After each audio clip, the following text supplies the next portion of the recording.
guys have been following my 911 turbo build, then you know exactly what type of journey this has been. Over the past year, there's been so many incredible highs with this car. But of course, we can't ignore the fact that there's also been some low lows. Regardless of where we've been, no matter what we had to do to get here, today we're not stopping until we're...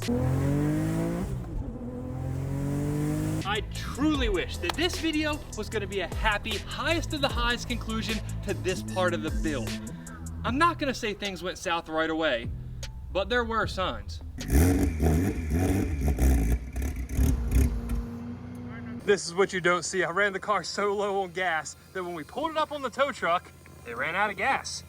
This is what we're working with now. Trying to save aim a giant mess doing the fuel system in this car. Kind of backfired. Fuel management issues aside, it was time to send it back to our good friends at AIM Performance for their fuel system and of course to throw it on the dyno. A few short weeks later, I got the phone call I had been desperately waiting for. Your car is ready for the dyno. The problem we have though, I got that call 12 hours before a massive race event and I was already occupied. So I told them to let it rip without me there, and they did exactly that, to the tune of 1,059 horsepower.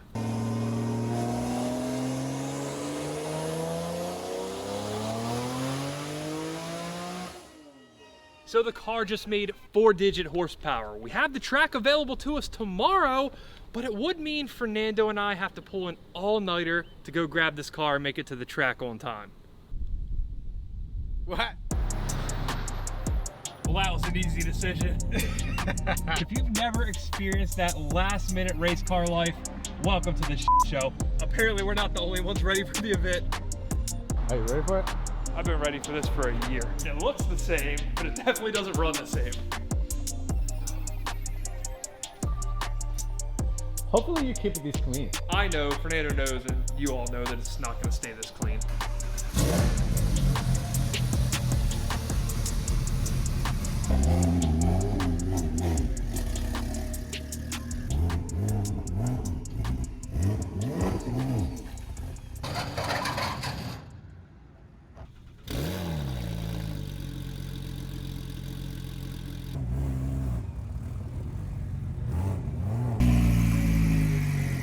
Usually I'm confident my cars will pass test today. Hopefully this is the most difficult part of the day. Jesus Christ. Aren't you supposed to have the slow class stickers, or is that... Where's your car? In case you guys can't tell, we had to leave the Juke at home. That's sad. They wouldn't let it run. It wouldn't qualify for the 130 class. She's gonna be setting records soon though, mark my words. Records soon. For reference, the Juke quarter mile record's a 13.6. All right, long time coming, first pass. Did we technically meet our goal? We made it to race motive. Things aren't going well here, but we did make it. We got in the car, the dyno went awesome. We made a lot of power. The car drivetrain wise is solid. The tune's on, it makes power. We went and made our first pass of the morning, came back, this wheel covered in brake fluid. Took the wheel off, didn't film it, tried to fix it. Thought maybe, possibly I fixed it. It's still leaking brake fluid. I don't know what's going on with it. This is something that I obviously don't want to go back out and run 170 miles an hour with. So we're gonna take ourselves one more look at it. And if we can't fix it, if it's not something obvious, we're kind of just done and we have to stick to that car over there. What about visiting Porsche requesting ceramic brakes at this point? Yeah, I think that could be it actually. Yeah, right? Maybe the car itself is just begging for ceramics. Oh, I should note, there's more bad news, really bad news. Look at the inside of the wheel, it's just brake fluid. Where is that coming from? So I had Fernando stand on these brakes. I cleaned them off, I was under it. I genuinely don't know where it's coming from. I don't think it's coming from a bleeder, possibly down here, but I think the likeliest place at this point is from a piston itself. It has to be coming from a piston at this point. I really don't know where else it will be coming from.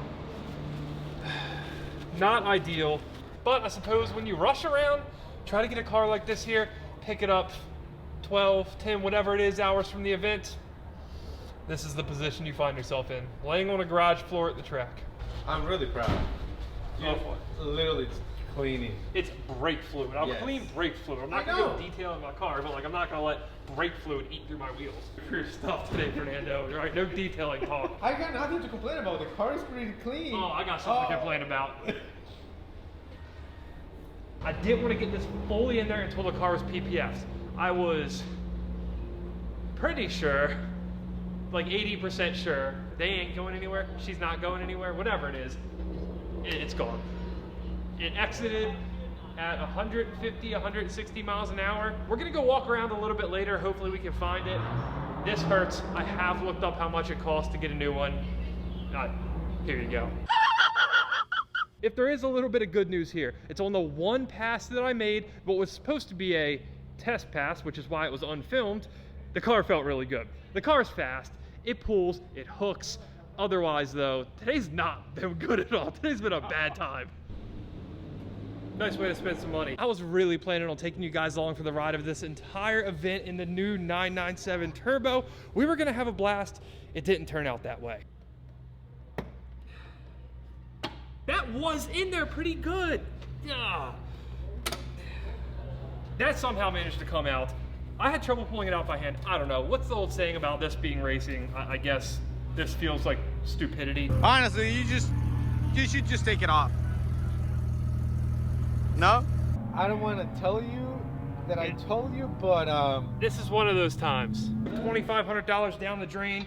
It's leaking brake fluid. I'm done with it. We're putting this one to the side and we're going to the ZR1. Clearly, the first track day didn't go at all as planned, but I can't really be too mad about it. The car's back in one piece. All the core stuff worked out. Mechanically, it was great. It did make a lot of power. The guys at AIM were there. They did some data logging. Everything looked good with the engine. It's actually come back in one piece. It's one piece. We're gonna call this one piece. I would say 99.5%. Let's be honest, things could have went way worse. Yes. We could have had a leaking brake caliper, we could have lost that duct, and we could have scattered the engine on the side of the track. We could have left more than just a duct. Things weren't that bad. The first thing, of course, we had to do when we got back is figure out what the hell was going on with our brake caliper there. So I tore right into it. This was really the only thing keeping us from driving this car, even though we had other issues like, you know, a missing duct that I'm still salty about. I don't know if you can tell.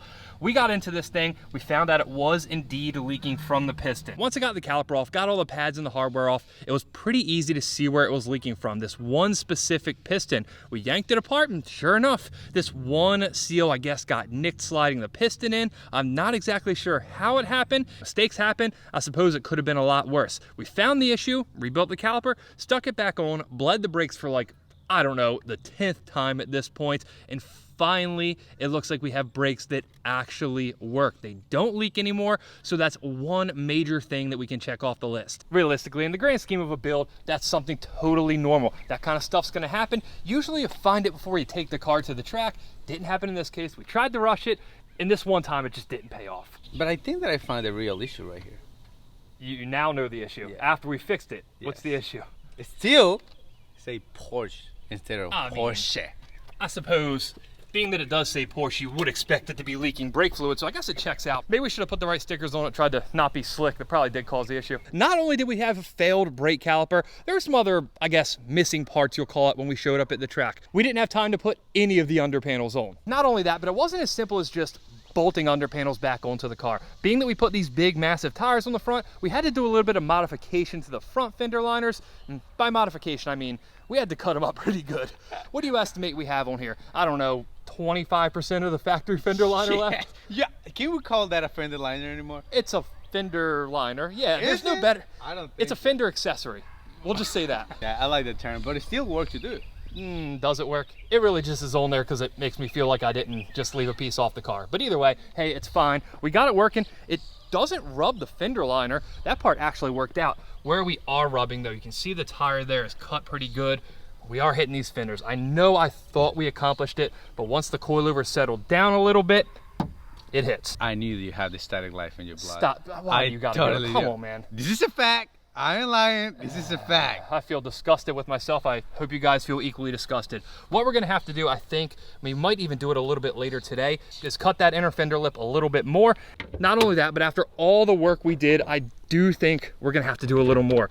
I think we're gonna have to order some upper camber plates. That's gonna allow us to add some extra negative camber from the top. That'll bring the wheel in just a little bit more, and we really don't need much. So at this point, the car's pretty much ready to go driving. No more leaking brake caliper. We have all of our under panels. It's actually a complete car for the first time in years.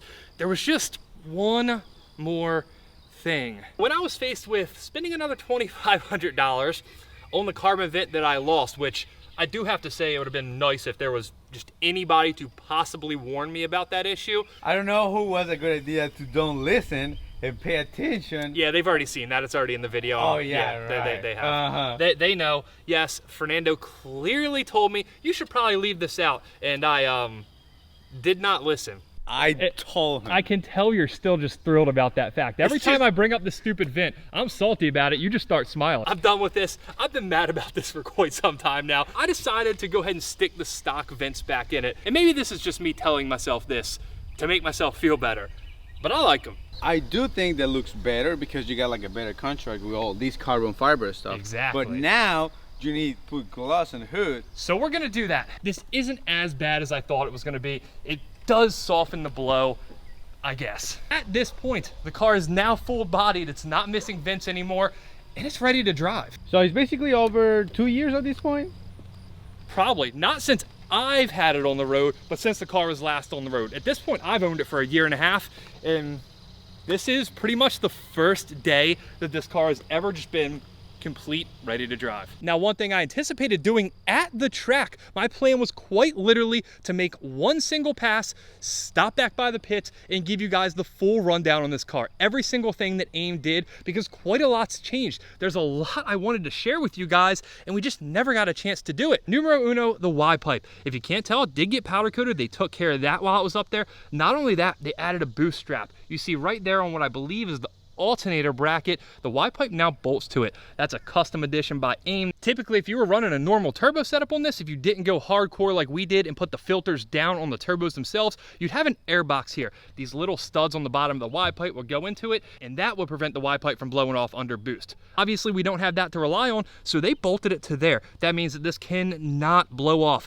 This car's not running 10 pounds, we're running 30 pounds of boost. The other major thing they did on here is something you're gonna have to use your imagination for: a fuel system. They added another fuel pump inside the fuel tank. It's all in tank. We don't have to have some surge tank down here like Alex did on his car. I believe that may be something you can only do with the turbos like this. Inside the tank, there's a lot going on, but externally, there's just one single line running under the car to supply a little more fuel back here. So it's one of the most elegant ways to take care of fueling needed on a 1,000 horsepower car like this, and it's simply one of those things that AIM Performance has locked down like no one else. Unlike that yellow car we just brought in that had aftermarket fuel rails, that had a fuel pressure regulator there, this system uses the stock fuel filter there.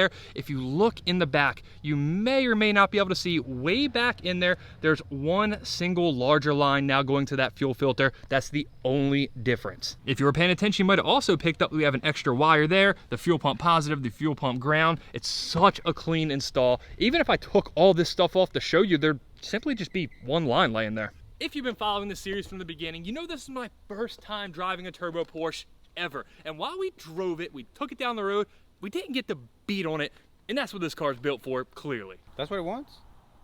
You sound unsure about that. I thought it was gonna be a garage queen. You know this isn't the silver one, right? There was a lot I didn't know about this car. There are some things that you're supposed to do that I didn't know that I got filled in on when I picked the car from AIM. I did count on sharing those with you, but for obvious reasons, we got sidetracked. When I picked this up from AIM, they, I think, didn't realize how new to the Porsche world I was. In fact, at one point, Joe told me to stick to Corvettes. I'm pretty sure he was serious, but either way, he filled me in. I think we're good to go now. First bit of advice he gave me: every time I drive this car, we put it in sport mode. For whatever reason, the way this car is set up, it's a requirement. It has to be in sport mode. Next up on the button list, PSM off. Apparently that's also critical. I think it stands for pumpkin spice mocha, something along those lines. We do have to hit those things every time we drive. Apparently it's important. You don't have to do that in Corvettes, I'm just saying. Next up here, this is our master switch, if you want to call it that. You remember we installed this HKS boost controller? Well, it's set up by maps here. If you have it off, there is no boost control whatsoever, meaning not what you think. Not that it runs all the boost, but it runs practically no boost, which we don't want any of that. Setting A, setting B, both for 93 octane pump gas. Setting C, and of course the only one we're ever gonna run, setting D for D. I can't see a good reason to ever lower it, so we're not gonna. Corvette can do that.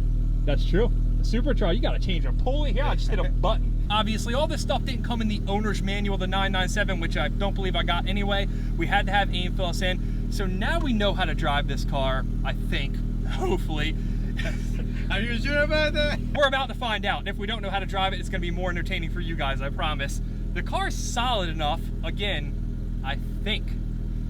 I really anticipated showing you this a long time ago. I thought we were gonna go beat this thing on the track, but finally, after a year and a half, let's go drive this thing. Normally you guys wouldn't see any of this, but from the start, I've just went with it in this video. I've showed you what this whole journey's actually been like as we're pulling across the parking lot to go drive it. This rubbed one more time. I think we need to raise this up right now so we don't cut one of these tires and end up in a ditch somewhere. I promise you, I promise you that after this we will actually go drive the car. This was not all some clever thing to show off my new Schwab and jack from our friends at Pelican Parts, but if you need a jack, you should buy it, and you should buy it from them because it's awesome.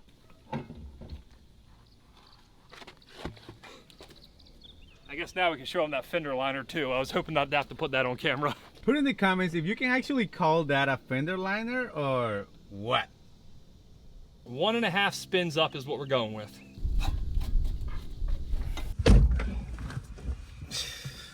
This is a long time coming. Sport mode, pumpkin spice smoker, whatever dumb thing I said it was, off. This isn't just the first time that you guys are experiencing this car getting beat on. It's only the second time I am. I made one pass, one single pull at race motive. This guy, never. I'm kind of curious to know if they feel faster than the ZR1. It does not. Oh, really? I'll say that from the jump. The gears are much shorter than the ZR1. I think you'll agree. It feels like a much more... we're still rubbing. Whatever. At this point, we're just not turning the wheel. We're just going to go straight. We do have to figure that out. That's not good. So I was told by Joe at AIM, this car, more than most he's driven, has an incredible amount of cabin noise. NVH, I think they call it for the people that worry about that kind of stuff. He said it is solely because of that upgraded transmission mount that I put in. He said, and I quote, if you change that back out, it will ride like an S-Class Benz. I mean, that's not what I built this car for. I don't care, but it's pretty cool that you could have a 1,000 horsepower car that drives like that. Would you do it? No. No? I like this. It feels really nice and tight and solid. It's still hard to imagine that a car that makes 1,000 horsepower drives as well. Just something doesn't feel right about it. If you've built a car like this, you know, 10 years ago, they're always an aggressive race car. They don't really idle well. This car feels stock until you get on it. And the best part about this whole thing, it hooks.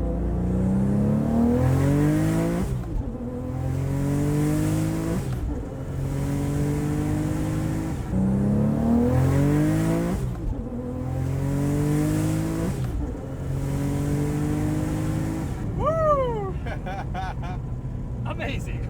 There's no other word for it, just amazing. There is one thing about this car that we're going to go over in just a second that kind of kills how fast it is. And you may have thought that first shift was just really slow, but it's something electrical that we still need to figure out a solution for. One thing I haven't done yet, and what better time than now, is got on it from first gear. This is the first, literally first, haha.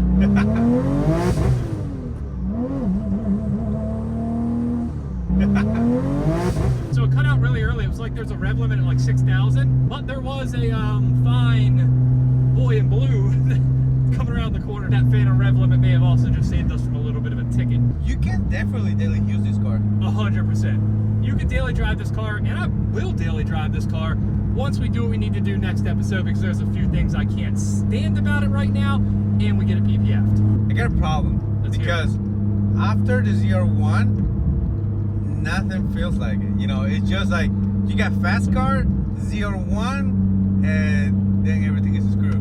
Actually, the ZR1 feels faster than the R8. The ZR1 for 1,000 horsepower car makes less horsepower than this by 11. Okay. And He's right. There's no way to explain a Corvette ZR1.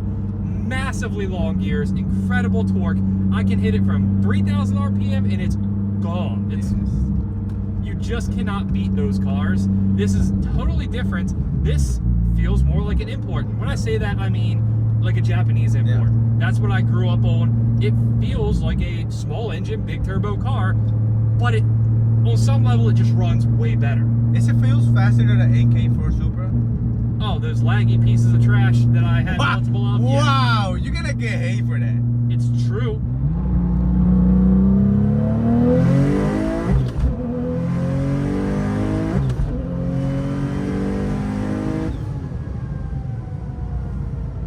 I like the fact that you don't lose the tires at all. Like, it's true. That is amazing. That is not what I expected in a 1,000 horsepower car. Tire management comes into play on the ZR1, even though the rear tires are bigger, their slicks are close to slicks.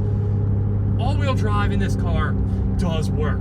Straight. Second gear, no problem. Now I suppose it's time for me to complain about the one thing there is to complain about the driving experience on this car. And it is something that I believe we're gonna be able to work out, even though it's not straightforward. That time, I made a concerted effort to shift before rev limit. If this thing taps rev limit at all, in between shifts in gear, it doesn't matter, the electronic throttle body closes. When you get into the next gear, instead of going shift, bang, gone, it's shift, then it opens back up. It's a very laggy and very slow process.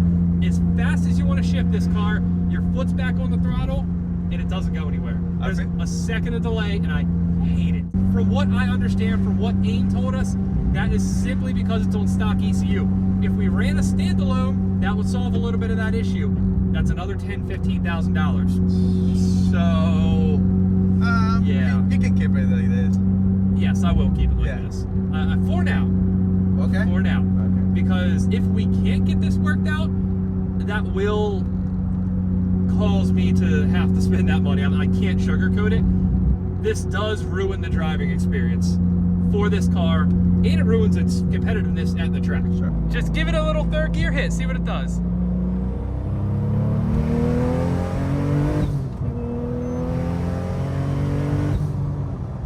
Feels good. It feels really good. It feels It goes straight. It does. It's such an easy car to drive. I cannot emphasize that enough. Fernando, what's the highest horsepower car you've driven until now? 250 probably. This is the faster. Really? Yeah. Oh, so we just quadrupled Fernando's horsepower. Yeah. Unbeknownst to me, I thought he had experience in something a little faster. Yeah. And 1,000 horsepower car down the road like it's no problem. Yeah. I don't have experience with a 1,000 horsepower car, but this doesn't feel scary at all. Not at all. Yeah. And as you get experience with higher horsepower cars, as I'm sure some of you guys can attest to, that does in some cases equal boring. I don't think it's the case with this. By not scary, it just goes. It's straight, it's controllable. We all love an out of control wild car like the Corvette. I know at least I do. But there's something to be said about having a car that's a Porsche like this, that's meant to be a nice driving car, still driving nice after you do this kind of work to it, doubling the horsepower. She's definitely a keeper forever, man. You think? Yeah, please don't ever sell this car. Well, here's the thing. Oh, but there we I go. kind of can't sell this car because I'm in it so fucking bad financially. At some point later this summer, I am gonna break down the cost of this entire build in a video. I haven't been keeping the best track for my own sanity, but I suppose we do have to talk about it at some point. Over 100K, I Are guarantee. you serious? It might be over 150 at this point. Damn. This has went horribly. And for that reason, I'm definitely never selling this car. Pretty much everything I own, I would sell. This one's a lifer. At this point, even though there are some changes I want to make in the future, and some I have planned for quite literally next weekend, this is about as finished as a project car ever gets. I mentioned we have some stuff planned for next weekend. Fernando, you know what those mods are already. I'm going to give you the opportunity to head in the shop, bring one of them out, and share it with the crowd. You know where to go. Steering wheel. We have to get rid of You that. just ruined the surprise. No, it's not a surprise. You were supposed to bring it out and surprise me and them, and you just I can't blew wait it. anymore. It's terrible. Yeah, this steering wheel here, from the first time I laid hands on it, and especially since I drove it for the first time, I've wanted to hack it off about right there with a Sawzall. I managed not to do it, but instead I bought this guy. Alcantara all around. You had to say it fancy. Of course. Oh, man. Alcantara. Alcantara. Oh, wow, that was bad. Anyway, I'm not going to lie to you guys. I thought that was going to be a bigger difference. I really did. Me too. For you, it's a nightmare because you hit your legs right It here, is. right? With these seats here, operating the clutch, you do bang your knee into this here. We're going to have to do something about that. I may see if I can get these seats back a little bit further, but either way. Obviously, this is Alcantara. Alcantara. Alcantara. In the shift boot, and there's got to go too. I have a matching one. That's some of the small stuff we have planned. For me, that's not what I'm most excited about next episode. There's something on this car that bugs me badly aesthetically. It makes the car look dated. The whole car's redone. Honestly, it could pass for a much newer car, except one lone thing. But I'm not gonna ruin that surprise until next episode. Guys, thank you so much for being along with me through this entire journey. It means so much that you guys stuck around through the highs, through the lows, and saw this thing through with me. Now that things have finally came together so well in this and it's not a complete cluster anymore, this is about the time where if there's something you want to see me do with it, if there's a track, if there's a drive, if there's a meet, anything that you think I should bring this thing out to, let me know, put it in the comments. We got plenty of time to figure out what we want to do with it after the fact. So until next weekend where we give the car some crucial aesthetic updates that I think are going to make the car look 10 times better, Fernando, hit him. Adios. Oh no. Look at this criminal. Look at this criminal. You know you go to jail for that? You're gonna pay me 20 bucks for that, right? Well, I'm not paying. Ooh, this is a Porsche I saw online. Yes, you probably did. They put what, 6 something up? No. 1050. I love the color though. Thank you. Thank you. Man. 600 horsepower? Who's saying I made 600 horsepower? I saw it. Funny for I see it in your face. How do you feel that you used to be on your boat fishing and now you gotta be? I sweat my off in a parking lot? No, I don't like it. I sold my boat, Fernando knows, to buy more cars.